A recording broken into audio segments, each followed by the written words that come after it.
Ранним утром возле закрытого кафе бродячий пес по кличке Грей искал остатки еды.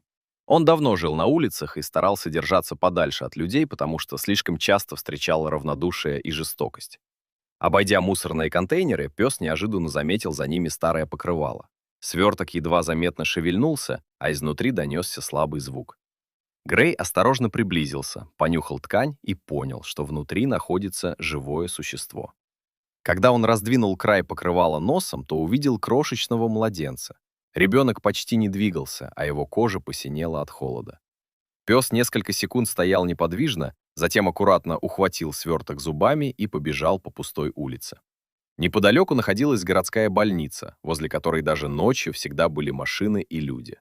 Грей несколько раз видел это здание и словно понимал, что именно там можно получить помощь. Автоматические двери открылись, и пес ворвался в приемное отделение.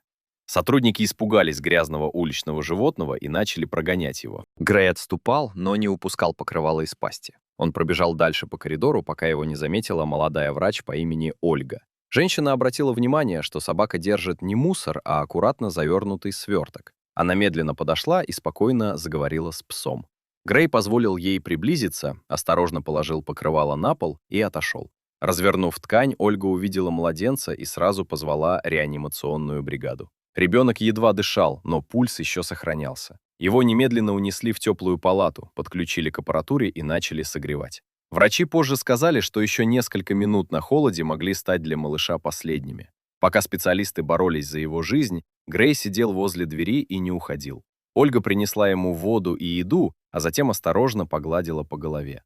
Впервые за много лет пес не отстранился от человеческой руки. Ребенка удалось спасти, а полиция начала искать его родственников. Выяснилось, что малыша оставили возле кафе поздней ночью. Ольга не смогла забыть поступок Грея и забрала его к себе домой. Спустя несколько месяцев она стала временным опекуном спасенного ребенка. Когда малыша впервые принесли в квартиру, пес сразу узнал знакомый запах, подошел к кроватке и лег рядом. Так у бездомной собаки появился дом, а у ребенка верный защитник, благодаря которому он получил второй шанс на жизнь.